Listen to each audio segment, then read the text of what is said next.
கள்ளக்குறிச்சிக்கு போகாத முதலமைச்சருடைய கால்கள் கரூருக்கு ஏன் போனது என்று சொன்னால் அங்கேதான் விஷயமே இருக்கு. நாங்கள் சொல்லவில்லை, எல்லோரும் சொல்லுகிறார்கள். செந்தில் பாலாஜி ஏற்பாட்டில் தான் எல்லாமே நடந்ததாக நான் சொல்லல, எல்லாரும் சொல்றாங்க. கரூரில் நடந்த நிகழ்வுகள் இனி எந்த காலத்திலும் நடக்கக்கூடாது. ஒரு பெண்மணி, கணவனை இழந்த ஒரு பெண்மணி தன்னுடைய 10 வயது குழந்தையை கையிலே பிடித்து கொண்டு அந்த கூட்டத்துக்கு போகிறார். அந்த 10 வயது குழந்தைக்காகத்தான் தன்னுடைய உயிரையே வாழ்ந்து கொண்டிருக்கிறார். ஆனால் கூட்ட முடிவில் அந்த தாய் கீழே கிடக்கிறாள். எல்லோரும் மேலே ஏறி மிதித்துக் கொண்டு போகிறார்கள். தன்னுடைய கண் முன்னாலே எல்லோரும் அந்த குழந்தையை மிதிக்கதை பார்த்து இவ்வளவு எழுந்திருக்க முடியாமல் அந்த குழந்தையும் செத்து போன காட்சி கரூரிலே அடங்கேறி இருக்கிறது. யார் காரணம்? இது யார் காரணம்? திமுக ஆட்சி தானே, அங்கிருந்த காவல்துறை தானே, அந்த காவல்துறை கட்டுப்பாட்டில் வைத்திருக்க யார்? நம்முடைய மாண்பு முதலமைச்சர் தானே. உங்களுக்கு அந்த கட்டுப்பாட்டில், காவல்துறை உங்களுடைய கட்டுப்பாட்டில் இல்லை என்பதுதானே கரூர் சம்பவம் அங்கே அரங்கேறி இருக்கிற சம்பவம் நினைவூட்டுகிறது. எதற்காக நீங்கள் போஸ் கொடுக்கிறீர்கள்? துணை முதலமைச்சர் ஸ்டாலின், உதயநிதி ஸ்டாலின் அவர்களுக்காக நீங்கள் வாழ்ந்து கொண்டிருக்கிறீர்களா? தமிழ்நாட்டில் அத்தனை கோடி மக்களுடைய வரி பணத்தை வீணடிக்க வேண்டுமா? இதெல்லாம் சிந்தித்து பார்க்கத்தான் இந்த நடைபயணம். வளர்ச்சியடைந்த தமிழம், கஞ்சா பழக்கமும் கஞ்சா விற்பனையும் அதிகமாகிக் கொண்டே போயிருக்கிறது. இன்னொன்னு சொல்றாங்க, பெத்தம்பட்டி. அது என்ன இப்படி ஊசி போடணுமா என்னங்கிறது தெரியல.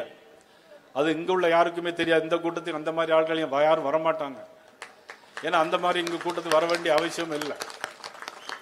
மதுரையிலே முருகபக்தருடைய மாநாடு நடந்தது. 5 லட்சம் பேர் கூடினார்கள். ஒரு சின்ன சம்பவம் கூட, அசம்பாதம் கூட நடக்கல.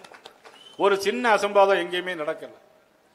5 லட்சம் பேர் கூட்டம் முடிஞ்சு போகும்போது நம்ம அன்பர் டாக்டர் எல் முருகன் அவர்கள் சொன்ன மாதிரி வீரவேல் வெற்றிவேல் சொல்லிட்டு 5 லட்சம் சேர்களையும் அப்படியே எடுத்து அடக்கி வச்சுட்டு போனாங்க. 5 லட்சம் சேர்களை அப்படியே அடுக்கி வச்சுட்டு போன கூட்டம் இந்த கூட்டம், யாரும் மறுக்க முடியாது. மறுநாள் நமது விநாயகஞ்சி ஐயா போய் மறுநாள் கிடந்த பாட்டிலாம் எடுத்து அவர் வேற தனியா சாக்கில் வச்சு மூட்டையெல்லாம் அள்ளிட்டு போனாங்க. ஒழுக்கம் நிறைந்த கட்சி இந்த கட்சி, ஒழுக்கம் நிறைந்த கட்சி இந்த கூட்டம், இந்த கூட்டணி. பாட்டில்லாம் வாட்டர் பாட்டில், அது வேற யாரும் தப்பா பிரச்சனை ஏற்பட்டாங்க. அதுக்கு இடையில நான் ஏற்கனவே சொல்லிட்டேன். ஐயா ஜி.கே. வாசன் அவர்கள் இந்த மேடையில் இருக்கிறார்கள்னா மக்கள் தலைவர் மூப்பனார் காட்டிய வழியில் இன்றைக்கு கட்சியை நடத்தி கொண்டிருக்கிறார்கள். ஒழுக்கம் நிறைந்த தலைவர்கள் வாழ்ந்த கட்சி, ஒழுக்கம் நிறைந்த தலைவர் ஆரம்பித்த கட்சி அனைத்து இந்திய அண்ணா திராவிட முன்னேற்ற கழகம். இருந்தாலும் மறைந்தாலும் பெயர் சொல்ல வேண்டும், இவர் போல யார் என்று ஊர் சொல்ல வேண்டும் என்று வாழ்ந்து மறைந்த ஒப்பற்ற தலைவர் எம்ஜிஆர். வாழ்ந்தவர் கோடி, மறைந்தவர் கோடி, மக்கள் மனதில் வாழ்கின்ற மாபெரும் தலைவர் புரட்சி எம்ஜிஆர் ஆரம்பித்த அற்புதமான இயக்கம். அதனால்தான் இன்னைக்கு பாரதிய ஜனதா கட்சியோட கூட்டணி. ஒழுக்கமான தலைவர், ஒழுக்கமான கட்சி. எங்களுடைய அகில இந்திய தலைவர் எல்லாரும் வருவாங்க. நம்ம அதிமுக எல்லாரும் நான்வெஜ் சாப்பிடுவோம். ஆனா இங்க எல்லாருமே என்ன சாப்பிட்டாங்கன்னா, நமக்கு என்ன கொஞ்சம் கஷ்டமா தான் இருந்துச்சு ஆரம்பத்தில். ஐயா காலையில் போனா கஞ்சி ஊற்றி வச்சிருப்பாரு. அந்த அளவிற்கு ஒழுக்கம் நிறைந்த கூட்டணி இந்த கட்சி கூட்டணி. கள்ளக்குறிச்சியில் நடந்த சாவுகள், ஆனா எல்லாரும் ஆக்சிடென்ட் ஆயிடுச்சுன்னா எல்லா முதலமைச்சரும் 1 லட்சம் 2 லட்சம் கொடுப்பாங்க. ஆனா நம்ம திமுக இன்னும் வினோதமான கட்சி பாத்தீங்களா, அது சாரையம் குடிச்சிட்டு சேர்த்தா மட்டும் 10 லட்சம் ரூபா கொடுப்பாங்க. ஏன்னா அதுக்கும் இங்க யாரும் கூட்டத்தில் யாரும் இங்க இல்லை, யாரும் அதுக்கு அந்த கட்சியில தான் எல்லாரும் இருப்பாங்கன்னு நினைக்கிறேன். மதிப்புக்குரிய தொல் திருமாவளவன் அவர் என்னன்னா, இந்த கூட்டணி நாங்கள் தொடர்ந்து இருப்போம், அவர்கள் கூட்டணி சரியில்லைன்னு அவர் சொல்றார். வேங்கவேல் பிரச்சனையை பத்தி அவர் பேசுறதே இல்லை. எந்த சமுதாயத்துக்காக கட்சியை ஆரம்பித்து வைத்திருக்கிறாரோ அந்த சமுதாய மக்களுக்காக பேசுறதே இல்லை. ஆனா எல்லா காலங்களிலும் திமுகவுக்காக வேண்டியும் உதயநிதி ஸ்டாலினுக்காக வேண்டியும் தான் பேசிக்கிட்டு இருக்காரே தவிர வேற எதுவுமே கிடையாது. காங்கிரஸ் கட்சியை பொறுத்த மட்டும் கேட்கவே வேண்டாம். காங்கிரஸ் கட்சி இன்னைக்கு தமிழகத்தில் இருக்கா இல்லை என்று கூட தெரியாது யாருக்கும். ஆனால் அவர்களும் கூட்டணியில் இருக்கிறார்கள். ஆனால் அவர்களுக்கு ஆசை இருக்கிறது. காங்கிரஸ் கட்சிக்கு மந்திரியாக வேண்டும் என்ற ஆசை நிறைய இருக்கிறது. மந்திரிகள் வேண்டும் என்ற ஆசை இருக்கிறது. தொல் திருமாவளவனுக்கு மந்திரி சபையில் இடம்பெற வேண்டும் என்ற ஆசை இருக்கிறது. யாரும் பத்திரிகைக்காரங்க அதை போய் அவங்கள்ட்ட கேட்கறதே இல்லை. நீங்க மந்திரியாக ஆசைப்படுகிறீர்களா அப்படின்னு சொல்லி கேட்கவே இல்லை. ஆனா சீட்டு கூட வரணும் அப்படின்னு நினைக்கிறாங்க. ஆனா எனக்கு தெரிஞ்ச தகவல் இன்னைக்கு திமுக வட்டாரத்திலிருந்து எல்லா கட்சிகளும், காங்கிரஸ் கட்சிக்கும் விசிகா கட்சிக்கும் மற்ற எல்லா கட்சிக்கும் 2 சீட்டு எண்ணிக்கையை குறைக்க போறாங்களாம். 2 சீட்டு எண்ணிக்கை குறைக்க போறாங்கிற தகவல் இன்னைக்கு வந்திருக்கு. ஆனா எங்க கட்சியில புதுசா கூட்டணி வந்து சேர்ந்தாலும் அதை விட பயம், எங்களுடைய சக்தி, எங்களுடைய பலம், எங்களுக்கு மக்கள் சக்தி தான் பலம். அதுதான் இன்னைக்கு தேசிய ஜனநாயக கூட்டணி எங்களோடு இன்னைக்கு இணைந்து இருக்கிறது. ஐயா ஜி கே வாசன் அவர்கள் அழகாக சொன்னார்கள், தமிழகத்திலே அனைத்து இந்திய அண்ணா திராவிட முன்னேற்ற கழகம் பெரிய கட்சி, ஆனால் அகில இந்திய அளவில் பாரதிய ஜனதா கட்சி தான் பெரிய கட்சி. என்னைக்கும் இந்த 2 கட்சிகளும் தான் இணைந்த கூட்டணியாக இருக்கும், இயற்கையான கூட்டணியாக இருக்கும். 1998 திருநெல்வேலியிலே வெள்ளி விழா மாநாடு, எல்லாரும் வந்திருந்தார்கள் மேடையிலே. அந்த மாநாட்டிலே பாரதிய ஜனதா கட்சி அனைத்து இந்திய அண்ணா திராவிட முன்னேற்ற கழகம் கூட்டணி வைத்து தமிழ்நாட்டில் அதிக பெரும்பான்மையான இடங்களில் பாராளுமன்ற தொகுதியை வெற்றி பெற்றது. ஆனால் அதற்கு பிறகு 99 திராவிட முன்னேற்ற கழகத்தோடு கூட்டணி வைத்து திமுக காரங்கள் என்ன தெரியுமா சொன்னாங்க? அன்னைக்கு பாரதிய ஜனதா கட்சி வாஜ்பாய் அவர்களை மாறி ஒரு தலைவர் உலகத்தில் உண்டா அப்படின்னு பேசினாங்க. நன்றி மறந்தவர்கள் திமுகவை சேர்ந்தவர்கள். முரசொலி மாறன் 1.5 வருஷம் படுத்த படுக்கையில் இருந்தார், மந்திரியாக வைத்திருந்தார்கள். ஆனால் கரூர் செந்தில் பாலாஜி மந்திரியாகவே வைத்திருந்தார்கள் ஜெயிலில் இருக்கும்போது. முரசொலி மாறன் நோய்வாய்ப்பட்டிருந்தார், நோய்வாய்ப்பட்டு இறந்தே போனார். இறந்து போனதற்கு வாஜ்பாய் அவர்கள் நேரடியாக வந்து அஞ்சலி செலுத்திவிட்டு போனார்கள். மறுநாளே வாஜ்பாயை பற்றி அவதூறாக பேசியவர்கள் இந்த திமுகவை சேர்ந்தவர்கள். யாராலும் மறக்க முடியாது, மன்னிக்கவும் முடியாது.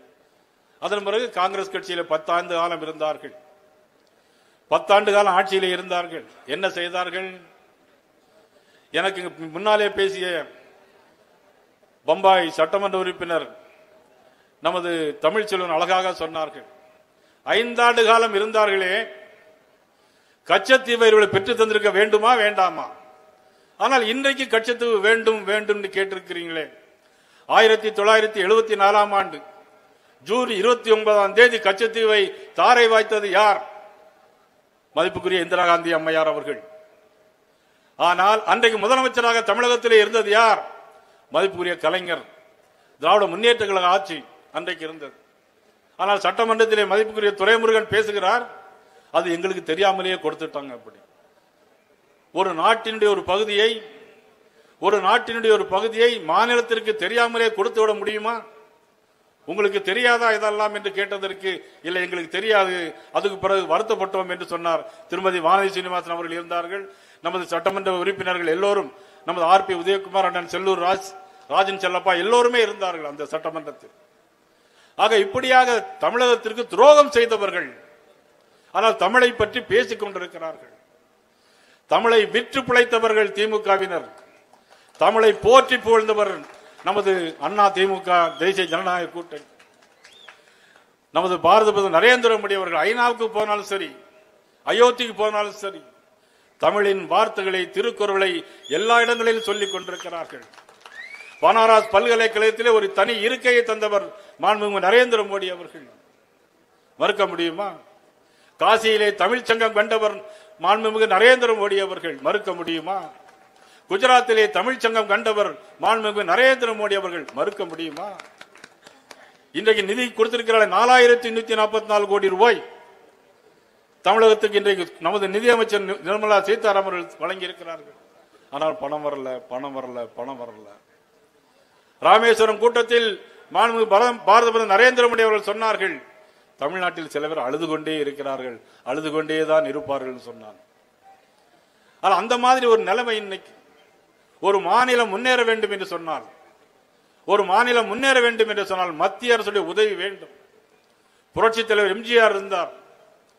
உறவுக்கு குரல் கொடுப்போம், உரிமைக்கு குரல் கொடுப்போம், உறவுக்கு கை கொடுப்போம் சொன்னார் புரட்சித் தலைவர் எம்ஜிஆர் அவர்கள்.